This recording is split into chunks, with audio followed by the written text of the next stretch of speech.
Bonsoir, Père, ça Nous va? allons parler de la situation, bien évidemment, économique, sociale, mais surtout politique du Sénégal, avec l'escalade de la violence, ce que je vais appeler de la violence politique, et puis surtout une violence préélectorale. Vous avez beaucoup sensibilisé les marabouts, d'autres personnes ressources.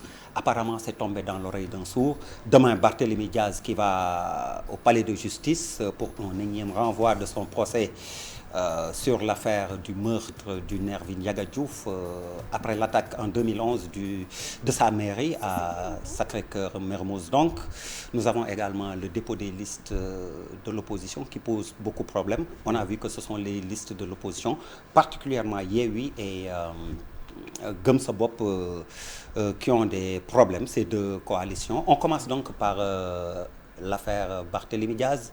Demain, il va au tribunal. Comment ça va se passer pour vous? Écoutez, on peut craindre des casses? Absolument. C'est que quand on va vers des élections, on doit être dans une situation de calme, de sérénité, où les gens quand même discutent et parlent de programme. Mais on a comme l'impression aujourd'hui que nous avons des propos qui nous mettent dans un contexte d'exacerbation des tensions politiques.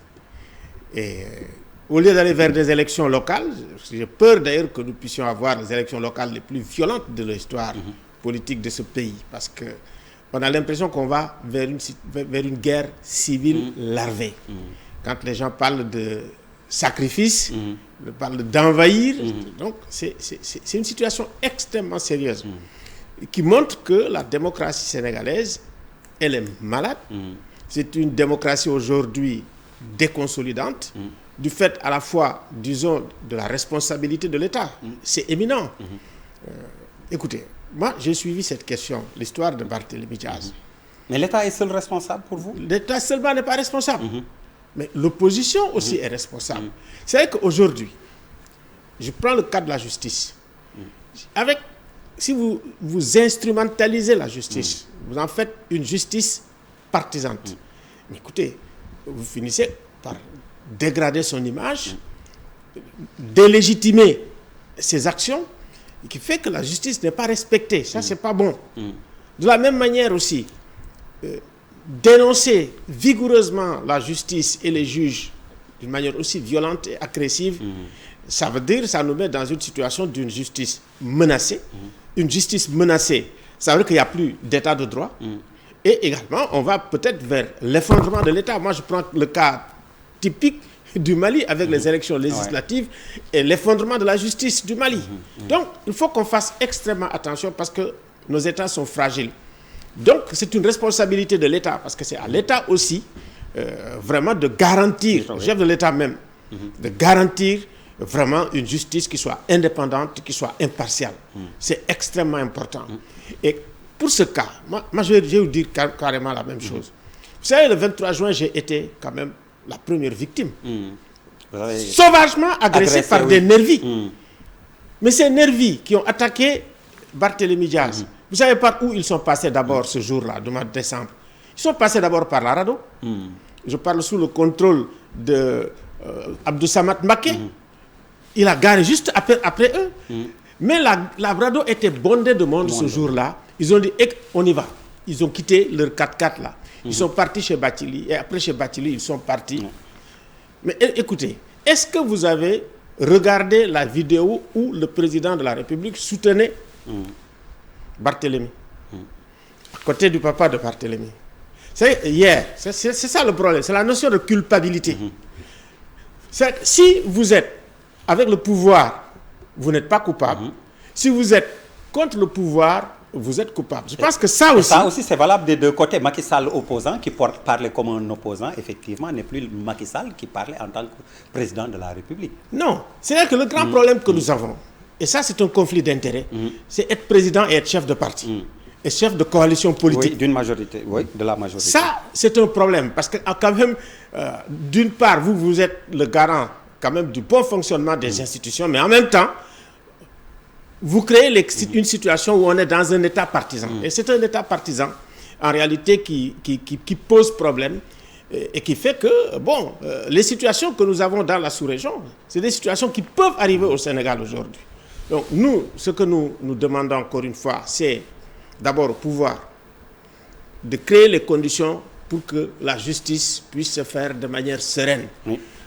Interpeller les juges, eux aussi, c'est-à-dire de ne subir ni les pressions du pouvoir, ni les pressions aussi de l'opposition. Et demander au pouvoir et à l'opposition d'arrêter de mettre la pression sur les juges. C'était d'une manière ou d'une autre, c'est une forme de pression qu'on exerce sur eux. C'est extrêmement important aujourd'hui de ne pas jeter le bébé avec l'eau du bain. Tout le monde aujourd'hui se met à attaquer la justice. Ce n'est pas bien. Donc ça, c'est une première chose. La deuxième chose aussi, c'est, il faut le dire, si vous avez par exemple un système politique ou un système électoral qui produit du chaos, qui produit la violence, mais il faut revoir cela. Oui. Il faut revoir cela. C'est que si nous voulons aller vers des élections correctes, vous ne pouvez pas faire des élections, créer une compétition et puis dire, tiens, vous là, vous ne pouvez pas compétir. À partir de ce moment-là, c'est que le système n'est pas bon. Donc, il faut créer toutes les conditions. Et justement, c'est dans ce sens que vous avez proposé, si c'est exact, que le ministre Antoine Diome doit examiner les possibilités de prendre un arrêté permettant la participation de toutes les listes aux élections. Et je ne veux pas me tromper, c'est pour ça que j'essaie de vous citer. Nommément, c'est le prix à payer pour la paix civile. C'est ce que vous avez dit. Hein? Et absolument. Il faut également en finir avec le dossier Barthélémy Dias comme ça. Mais là, je vais vous demander comment un ministre peut se substituer à la loi, là également. Écoutez, vous savez, si vous avez une loi qui ne marche pas, c'est-à-dire une loi qui crée de la violence, une loi qui crée le chaos, mais à partir de ce moment-là, il faut revenir en arrière. Et ça, c'est pour dire qu'il faut que les gens s'assoient, discutent, dialoguent et trouvent une solution. Au lieu, effectivement, d'assister à la confrontation, aux confrontations, on ne sait pas où ça peut mener les confrontations à Kédougou, à Dakar et ailleurs. Donc, il faut s'asseoir, discuter, trouver un consensus. Parce qu'il y a une chose qui arrive. Hein. Si, déjà, avec les élections locales, qui sont considérées comme des primaires pour les présidentielles, nous avons un tel chaos, nous avons de telles menaces. Parce que, attention, hein, ce pays-là, il est entouré par des pays qui sont en conflit, qui sont en crise. Ouais. C'est un cercle de feu. Si nous, on s'amuse, vous savez, on ne peut pas échapper également à l'effondrement et aux menaces quand même qui se sont produites ailleurs. Donc, il faut que les hommes politiques, c'est ça aussi, ils ont l'habitude de nous faire peur. Voilà. Entre ceux qui disent, tiens, voilà, vous êtes de l'opposition, vous êtes coupables.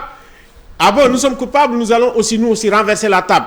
On va mettre du sable dans le couscous. C'est la politique du pire. C'est une véritable régression à laquelle on assiste. Moi, j'étais à Nouakchott hier. On m'a dit, mais qu'est-ce qui vous arrive? Vous êtes les premiers, les Sénégalais, à avoir une démocratie depuis quand même 1848, où les gens votent au Sénégal. Alors, Arintine, pour ce qui est de ce cas, moi, par exemple, tout à l'heure, en recevant le député Aboubakry Diallo de la diaspora, il est de Benno Bokk Yakaar, la majorité, j'avais mis la proposition d'une directive vers les préfets, disant d'être beaucoup moins rigoristes sur le dépôt des listes, par exemple, les quelques omissions, que ça se répare à leur niveau pour valider ces listes. Mais il va exactement dans le sens de ce que j'ai demandé au ministre de l'Intérieur. Oui, mais sans peut-être arriver même à l'arrêter. Mais bien sûr, justement. On peut ne pas arriver à en arrêter, s'asseoir, discuter et trouver des solutions pacifiques et on avance. La question de Barthélémy Dias, ça fait 10 ans. Mais vous savez, même s'il a été jugé en première instance en février 2017. Même s'il a été jugé en première instance en 2017, oui. Il fallait en finir avant qu'on en arrive aux élections. Mais ça aussi, c'est l'autre problème de la justice au Sénégal. Il y a trop de dossiers qui traînent dans les cabinets d'instruction. Il n'y a pas assez de magistrats. Ça également, il faut le dire. 500 pour tout le pays, c'est pas assez. Mais c'est vrai. C'est l'autre problème. On parle de Barthélémy Dias parce que c'est lui qui est connu. Mais il y en a qui sont dans les cellules, dans les geôles, à attendre 10 ans. Absolument. Il y en a qu'on a oublié. D'autres, leurs dossiers sont perdus. Mais parce que effectivement, c'est le drame de la justice dans ce pays. C'est que le budget de la justice n'est pas suffisant. Voilà, les Nations Unies demandent 3% du budget national. Nous, je pense qu'on vient d'atteindre seulement 1% du budget national. Mais, donc, il ne faut pas qu'on s'étonne de voir quand même une justice qui n'a pas les moyens, ni humains, ni financiers, et souvent même moyens matériels pour fonctionner correctement. Donc ça il faut que ça change. La justice, c'est fondamental. Il faut mettre tous les moyens pour que la justice marche. Et réformer la justice, c'est-à-dire qu'on ne peut pas continuer à mettre le fil à la patte aux procureurs, à leur dire faites ceci, ne faites pas cela. Mais ça, ce n'est pas un combat seulement que doivent mener les organisations de la société civile, c'est un combat que doivent mener les juges, c'est un combat que nous devons mener, nous, tous citoyens, pour avoir quand même une justice qui va être garant d'un bon fonctionnement de l'état de droit. Sans justice, il n'y a pas d'état de droit. Et aujourd'hui, franchement, quand vous regardez l'image de la justice auprès des Sénégalais, tout de même, cette image, elle est quand même écornée. Et ça, ce n'est pas bon ni pour les juges, ni pour le Sénégal lui-même. Ça a pris du temps, mais finalement, la levée de l'immunité parlementaire des 2 députés cités dans l'affaire présumée des trafics je vais y arriver, de passeports diplomatiques, la levée de leur immunité a eu lieu aujourd'hui. Mais il faut s'en réjouir. Oui, pour vous, ce dossier ira jusqu'au bout donc. Pouvait-on en faire autrement? Parce que quand même, c'est tellement scandaleux ce qui est arrivé que, effectivement, j'ai écouté les commentaires des députés, c'est une très bonne chose, il faut s'en réjouir. Et aussi, punir d'autres délits. C'est-à-dire qu'il ne faut pas que, la plupart du temps, on dit, tiens, voilà, tous ceux qui sont, je dirais, je le dis très sincèrement, ça fait partie quand même des problèmes de notre démocratie. Tous les leaders qui peuvent être une menace en étant candidat à la présidence de la République, mais est-ce que vous en voyez un aujourd'hui qui n'a pas un fil à la patte, un fil judiciaire à la patte? Il n'y en a pas. Tous, ils ont du mal à partir avec la justice. Bon, résultat, qu'est-ce que ça veut dire? Ça veut dire que quand on est de l'opposition, on est coupable, ou le statut d'opposant, c'est un statut de criminel. Vous êtes voleur, vous êtes tueur, vous êtes violeur. Voilà la figure de l'opposition au Sénégal. Donc, ça ne va pas si on a une figure comme ça de l'opposition. Donc, il y a un travail pour repenser la politique d'abord, parce que la politique aujourd'hui, ça produit de la violence. Oui, la politique. Repenser la démocratie, parce que la démocratie, c'est totalement chaotique. Quand vous regardez le nombre de listes pour être maire de Dakar, c'est déjà fou. Donc ça nous donne à réfléchir. Donc, tout cela, on ne le fait pas. On attend le jour J, les gens, ils courent, ils se mettent en coalition, ils n'ont même pas le temps de réfléchir sur quelle est la ville africaine que nous voulons construire, quel est le projet de ville africaine. Alors, la ville africaine est en profonde crise à l'heure actuelle avec le changement climatique. Mais ça ne fait pas débat. Ce qui fait débat, voilà. Ce qui est tête de liste, qui ne le sera pas, qui n'est pas avec moi et contre moi. Dès la déclaration de candidature, si vous avez un contentieux aussi lourd, et si vous avez quand même des violences aussi exacerbées, ça veut dire que notre système, il est malade, et il faut repenser le système. Surtout, après le dialogue politique, on a fait quand même passer beaucoup de temps. Et c'est ce qu'on ne comprend pas. Ce dialogue politique a servi finalement à quoi? Mais écoutez, c'est-à-dire que le dialogue, ça demande quand même beaucoup de bonne foi. C'est-à-dire qu'aujourd'hui, ce qui manque en politique, c'est l'éthique, c'est la bonne foi. Et il y a des choses inimaginables qu'on voit aujourd'hui. Regardez les listes. Vous allez infiltrer une liste, et au moment où, effectivement, on doit faire déposer les candidatures, vous disparaissez. Mais attends, ceux qui disparaissent, mais en réalité, eux aussi, ils sont en train de détruire le système démocratique dans lequel on est. Ce n'est pas acceptable. Ça veut dire que, je pense que c'est les autorités politiques au plus haut niveau de l'État qui doivent mettre un peu d'ordre et un peu d'éthique dans la politique, y compris dans leur propre rang et dans les rangs de l'opposition. Eux aussi, en tant que, comme on dit, leaders politiques, ils doivent mettre aussi de l'ordre dans leur rang. Appeler à la paix, c'est extrêmement important. Appeler à la non-violence, c'est très important. C'est pour ça que nous, on a interpellé quand même les califes on a demandé au calife aujourd'hui de reparler. Serigne Mountakha, Serigne Babacar Sy, Mansour, mais il faut qu'aujourd'hui, qu'ils parlent pour éviter un basculement du Sénégal. Parce que quand même, les menaces de basculement avec ce à quoi on assiste sont réelles. Hein. Moi, j'ai écouté les gens, j'étais ailleurs, mais les Africains sont inquiets de la situation du Sénégal aujourd'hui. Et c'est une responsabilité qui incombe au pouvoir, en premier lieu, aux responsables politiques et également à nous tous qui devons ensemble vraiment parler, taper sur la table quand même pour qu'on arrête cette image très mauvaise qu'on est en train de donner de la démocratie du Sénégal aujourd'hui. Alors, Alioune Tine, pour expliquer cela, au-delà de la politique, il y a aussi la situation socio-économique, avec donc une certaine violence larvée qu'on voit maintenant dans la société sénégalaise. Pour exemple, le suicide atroce, je dirais, avec ces 3 enfants du médecin dentiste, c'est un exemple. C'est une forme de violence. Il y a beaucoup d'autres formes de violence. Donc je dis, la société sénégalaise est devenue violente. Bon, il y a une question quand même que Serigne Mbaye Thiam et Fatou Sarr ont soulevé qui me semble extrêmement important. C'est notre famille. La famille aujourd'hui, c'est quoi? Comment il faut adapter la famille aux réalités d'aujourd'hui. Aujourd'hui, vous êtes dans une famille, mais chacun est à son côté avec son portable en train de regarder. Les gens ne regardent même plus la télé ensemble pour commenter la télé ensemble.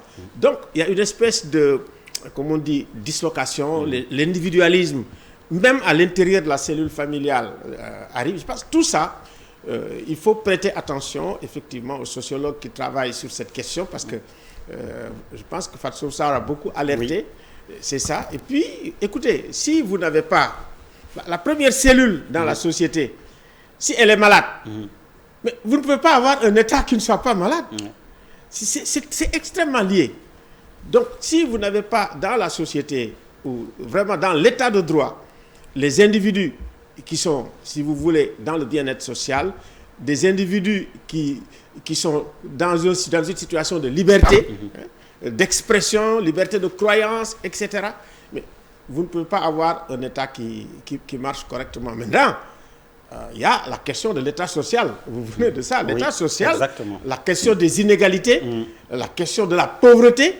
Mais ça, c'est des questions. C'est incroyable. Vous savez, l'Afrique de l'Ouest est vraiment une des zones, une des régions où les inégalités sociales sont les plus graves, les plus sérieuses, les plus profondes dans le monde. Donc ça doit aussi nous faire réfléchir. Nous, on disait que vraiment on est solidaires, mais il faut regarder la gouvernance aujourd'hui de plus en plus.